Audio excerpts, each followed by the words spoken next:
pikirnya. Jadi kalimat ini sederhananya ya, jangan sampai mahasiswa dihasut oleh kekuatan yang tidak ingin Indonesia bangkit. Sederhananya jangan demo. Jangan sampai mahasiswa-mahasiswa kita di demo gitu. Ayolah kita konsolidasikan untuk kepentingan bangsa, untuk kebangkitan Indonesia. Sesederhana itu kalimatnya. Korupsi, anti korupsi, ini bukan soal ceramah gitu, tapi tentang tauladan yang diberikan oleh pejabat.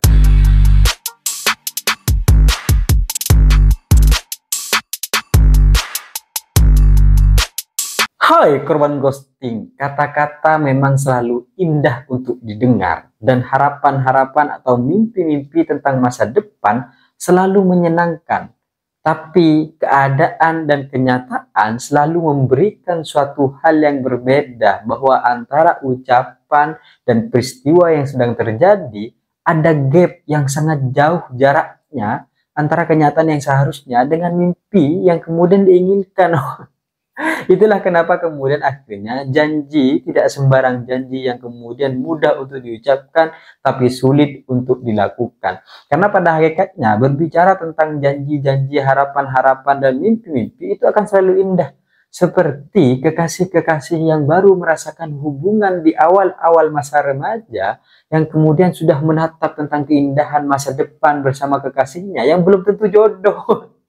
Yang belum tentu jodoh. Karena perjalanan hidupnya masih panjang. Bukan setelah SMA kemudian nikah, tapi masih ada proses perguruan tinggi, masih ada proses pembelajaran-pembelajaran gitu. Sehingga di tengah jalan bisa bubar. Tapi di awal mereka kasmaran, wah, dunia seolah milik berdua. Dan dunia berada di genggaman kita. Semua bisa diatur. Tapi kenyataannya memberikan satu fakta bahwa itu tidak demikian dan ada jarak yang sangat jauh antara kenyataan dan mimpi yang kemudian kita inginkan. Tapi yang namanya usaha ya kita tetap doakan semoga yang terbaik. Dan dari semua itu tidak hanya terjadi di antara kekasih yang kemudian baru kasmaran, tapi juga di pemerintahan yang baru menjabat. Karena ada berbagai macam harapan-harapan dan mimpi-mimpi yang memang ini sudah sejak lama gitu. Janji-janji atau mimpi-mimpi yang sudah sejak dulu ada. Tapi dalam proses perjalanannya kita melihat sejarah-sejarah itu ternyata tidak seindah kalimat-kalimat yang dilontarkan. Dan hari ini kalimat-kalimat itu terdengar kembali. Kalimat-kalimat itu kembali disampaikan kepada publik. Tapi apakah kemudian kita akan merasa kecewa lagi? Apakah kemudian ini sama lagi terulang seperti masa lalu? Atau seperti apa? Kita akan melihat ke depan akan bagaimana. Dan baru beberapa hari yang lalu, Bapak Presiden Prabowo Subianto dengan segala mimpi dan harapannya tentang Indonesia maju mengumpulkan berbagai macam kalangan-kalangan pejabat-pejabat tinggi di perguruan tinggi yang ada di Indonesia. Istilahnya rektor-rektor yang akhirnya dikumpulkan oleh Bapak Presiden untuk dua hal. Satu, menjelaskan tentang apa yang telah dikerjakan oleh pemerintah. Ya, supaya pemerintah ini terlihat baik. Bukan. Supaya pemerintah bisa menjelaskan kemana arah bangsa ini akan dilakukan dengan apa yang sudah kita jalankan hari ini. Ya, makanya yang kemudian kedua untuk menjelaskan apa yang kemudian akan dikerjakan di masa depan. Sehingga peran akademisi, peran perguruan tinggi ini penting gitu. Maka Prabowo Subianto sebagai presiden hari ini mengumpulkan seluruh jajaran-jajaran rektor untuk kemudian menjelaskan itu semua. Setidaknya yang kemudian hadir dalam forum ini ada sekitar ratusan lah. Kurang lebih ada 184. Baik itu rektor atau kepala-kepala yang ada di perguruan tinggi, pejabat-pejabat tinggi yang ada di kampus-kampus itu. Dan ada berbagai macam pernyataan-pernyataan yang menarik dari penyampaian seorang Presiden Prabowo Subianto. Satu misalnya, ketika dalam sambutannya beliau memberikan sambutan-sambutan hangat kepada orang-orang penting, kepada penghormatan-penghormatan kepada tokoh-tokoh yang kemudian hadir, baik itu kabinetnya ataupun rektor-rektor yang ada gitu. Dan salah satu yang menarik ketika beliau menyapa Jaksa Agung mana? Atau mencari Jaksa Agung mana? Lagi nyari orang-orang, lagi ngejar orang-orang. Ini kan sebenarnya satu kata atau satu kalimat yang mengindikasikan ke arah satu hal apa? Pemberantasan korupsi. Jadi disinggunglah dari awal tentang korupsi gitu. Dan Bapak Presiden kita mengatakan, agar kemudian mahasiswa-mahasiswa ini diajarkan untuk berintegritas, agar kemudian mahasiswa-mahasiswa ini bisa memiliki sikap anti korupsi sebagai generasi masa depan harapan bangsa. Wah, ketika sudah disinggung korupsi, di tengah maraknya kasus yang kemudian terbongkar, diingatkan agar mahasiswa ini bisa berintegritas dan dididik di perguruan-perguruan tinggi sebagai generasi masa depan harapan bangsa. Kita tahu bahwa anti korupsi ini memang harus gitu ya, tertanam dalam sosok pemuda, dalam sosok generasi masa depan. Tapi hal yang juga penting adalah korupsi, anti korupsi ini bukan soal ceramah gitu, tapi tentang tauladan yang diberikan oleh pejabat-pejabat kita. Kalau kita melihat bagaimana kemudian akhirnya perguruan tinggi di dalamnya, misalnya kita lihat bagaimana peristiwa pemilihan rektor yang kemudian terjadi berbagai macam kepentingan-kepentingan politik untuk jabatan-jabatan itu, dan terjadi praktek-praktek korupsi untuk jabatan-jabatan itu. Sudahlah, ini menjadi suatu kesadaran bersama di dalam benak masing-masing orang-orang yang ada di instansi pendidikan tinggi. Kemudian juga ada proyek-proyek penelitian yang rasa-rasanya terkesan selalu diarahkan kepada kepentingan-kepentingan birokrasi saja, bukan untuk kemudian menumbuhkan yang namanya inovasi-inovasi baru, pengetahuan-pengetahuan baru, meningkatkan mutu pendidikan-pendidikan dari daya pikir yang kemudian dikelola di perguruan tinggi, tapi lebih kepada pemenuhan birokrasi, pemenuhan administratif, syarat-syarat kenaikan pangkat, syarat-syarat penghasilan. Lebih ke arah sana gitu loh. Ini kemudian akhirnya ada satu kontradiktif antara kenyataan dan harapan yang ingin dituju. Kemudian ketika juga beliau mengatakan bahwa Indonesia ini punya kesempatan untuk maju.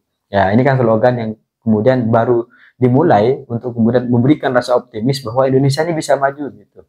Dan dengan apa? Dengan ya kan? Dengan sains dan teknologi, maka negara ini akan bisa makmur. Kalau sains dan teknologi ini gak bisa maju, mustahil negara kita bisa negara maju, mustahil negara kita bisa menjadi negara makmur. Dan satu yang paling penting dalam hal ini perannya adalah peran akademisi atau peran perguruan tinggi.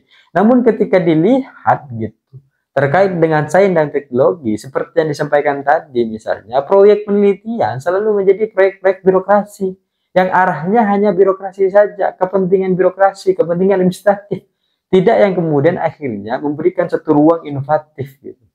Dan ada berbagai macam yang kemudian kita lihat, misal dalam perguruan-perguruan tinggi, kita kan mengenal PTNBH, ya kan, berbagai macam peraturan-peraturan yang akhirnya mengatur tentang bagaimana perguruan tinggi harus berjalan. Kampus ini rasa-rasanya diberikan suatu kewenangan, ya kan, diwarnai dengan berbagai macam otonomi-otonomi yang setengah hati, ya kan, setengah hati gitu kampus-kampus ini gitu. Atau antara dana dan beban yang kemudian diberikan oleh pemerintah. Di satu sisi dana yang diberikan itu anggaplah 10.000 misalnya. Kemudian beban yang kemudian diberikan ini nih 10.000 harus jadi KFC, 10.000 harus berkualitas McD gitu. Atau 10.000 ini harus berkualitas internasional, makanan yang diterima oleh seluruh kalangan misalnya gitu. Tapi dananya 10.000. Ini kan nggak nyambung gitu. Ada gap jarak antara beban yang kemudian diberikan dengan dana yang kemudian disuntikkan. Belum lagi regulasi yang akhirnya tumpang tindih gitu. Selama ini kan kita melihat bagaimana perguruan tinggi, universitas-universitas yang harusnya menjadi tempat kebebasan untuk berpikir malah dipaksa tunduk kepada pemerintah. Seolah-olah kalau kita tidak tunduk, ini tidak sejalan dengan pemerintah dan ingin Indonesia tidak maju, ingin Indonesia tidak bangkit. Kenapa gitu? Ketika ada kritik yang muncul, anggapannya adalah kita tidak mau maju. Ketika ada penyampaian yang kemudian ini tidak berkenan kepada birokrasi, kepada pemerintahan dan bertentangan, seolah-olah kita berada di posisi gak mau melihat negara kita ini makmur, gak mau melihat negara kita ini bangkit. Kenapa gitu? Padahal perguruan tinggi adalah ruang kebebasan berpikir itu bisa terjadi, ruang-ruang itu akhirnya akan menghasilkan satu inovasi dan semuanya akan terjadi yang namanya kemajuan-kemajuan. Tapi ada kontradiksi antara regulasi yang akhirnya ada gitu, dipaksa untuk terus tunduk, dipaksa untuk terus diam, dan ada berbagai macam persoalan-persoalan yang di dalamnya terjadi. Jadi kampus ini dibiarkan jalan sendiri, tapi di satu sisi dipaksa untuk kemudian menghasilkan insan-insan cerdas, untuk menghasilkan inovasi-inovasi sains dan teknologi, agar kemudian negara kita bisa makmur dan bisa bangkit. Ini kan menjadi satu hal yang kemudian kontradiksi antara kenyataan dengan berbagai macam pernyataan-pernyataan yang ada. Memang terkesan bahwa semua ini, pidato-pidato ini akhirnya mendapatkan suatu harapan, akhirnya mendapatkan suatu mimpi. Apakah kemudian akhirnya ini akan terjadi atau tidak, ya kita tidak tahu. Tapi kalau dilihat dari pernyataan-pernyataan yang ada, ini kan menjadi suatu pintu harapan yang baik gitu. Bahwa dari Danantara yang akhirnya nanti akan menyumbangkan berbagai macam keuangan-keuangan untuk kepentingan-kepentingan kemajuan sains dan teknologi sehingga kita bisa menjadi negara yang makmur gitu. Ini kan suatu harapan yang kemudian ada gitu, muncul kembali. Tapi ketika dilihat, apakah ini akan sama dengan rekam jejak-jejak masa lalu yang akhirnya kampus hanya ditarik untuk kepentingan-kepentingan politik, kampus hanya ditarik untuk kepentingan-kepentingan tertentu, bukan mencerdaskan kehidupan bangsa. Repot gini gitu. Kalau pada akhirnya sama aja dengan sejarah-sejarah masa lalu. Omongannya bagus ya kan, janjinya bagus, pidatonya baik, kenyataannya enggak. Kontradiksi gitu. Kan repot kalau akhirnya demikian. Lah sama ketika disampaikan bahwa kita ini tidak anti kritik gitu. Atau jangan sampailah mahasiswa kita ini dihasut oleh kepentingan-kepentingan, oleh orang-orang, oleh kekuatan-kekuatan yang tidak ingin Indonesia maju. Jangan sampai Indonesia ini dihasut gitu. Jangan sampai mahasiswa ini dihasut. Pertanyaannya adalah ini hanya tentang apa gitu, dihasut bagaimana? Apakah ketika terjadi demonstrasi berarti itu adalah hasutan? Kan tidak begitu juga cara berpikirnya.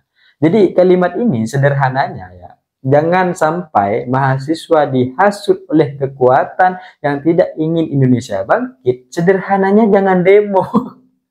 Jangan sampai mahasiswa-mahasiswa kita di demo gitu. Ayolah kita konsolidasikan untuk kepentingan bangsa, untuk kebangkitan Indonesia. Sesederhana itu kalimatnya gitu. Mungkin gitu kan. Tapi ketika ini dikumpulkan, rektor ini ada dan berkumpul dalam satu kepentingan yang sama gitu. Kita hanya berharap bahwa ini tidak hanya menjadi satu ruang untuk menundukkan universitas kepada pemerintah, tapi memang pemerintah ingin memberikan layanan terbaik kepada perguruan-perguruan tinggi dengan bukti-bukti nyata, bukan hanya omon-omon yang kemudian disampaikan oleh Bapak Presiden kita. Sehingga ini harus selaras dengan kebijakan yang ada, dengan dana yang diberikan, dan ruang-ruang yang terbuka lebar untuk berekspresi secara bebas. Karena sains dan teknologi bukan hal yang murah, tapi ketika itu bisa dilakukan, maka kita akan mampu untuk menjadi negara yang maju.